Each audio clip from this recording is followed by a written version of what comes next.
গত পরশুদিন আপনারা রিপোর্ট পেয়েছেন মাইক্রোসফট, ওনারা রিপোর্ট দিয়েছে দুনিয়ায় 257টা রাষ্ট্র আছে, সব রাষ্ট্রে দায়িত্বশীল ছিল 10 জনের মানুষের নাম তারা দিয়েছে। সর্বনিকৃষ্ট মানুষের তালিকা প্রথম নম্বরে হাসিনার নাম।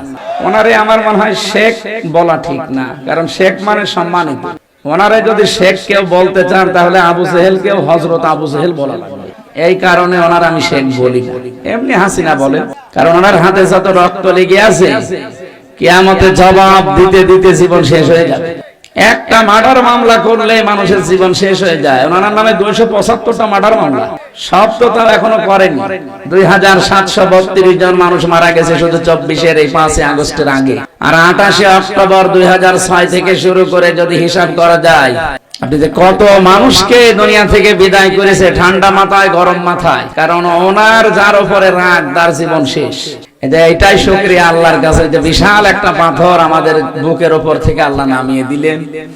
1500 বছর আগে একটা পাথর ছিল পৃথিবীতে, সেটা ছিল আয়ামে জাহিলিয়াতের পাথর। আর এই 15.5 বছরে ছিল আওয়ামী জাহিলিয়াতের পাথর।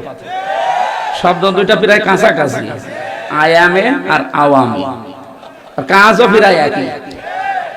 আপনি দেখবেন ইতিহাস ঘুটে, আমি যতটুকু লেখাপড়া করেছি আমি দেখেছি ওই জামানায় আবু জেহেল 15টা কাজ হাতে নিয়েছিল, আর আমি 15.5 বছরে হাসিনার কাজ পেয়েছি 16টা, তার মানে আরো এক কাঠি বেশি। জনাব মির্জা আব্বাস সাহেবের একটা কথা শুনেছিলেন যে জলিয়ার জীবনে কিছুই না পায় কোনো আফসোস নেই, হাসিনা নেমে গেছে এইটাই যথেষ্ট। অন্তত এখন একটু আরামে তো কথা বলতে তো পারছি, জেলে তো থাকা লাগছে না।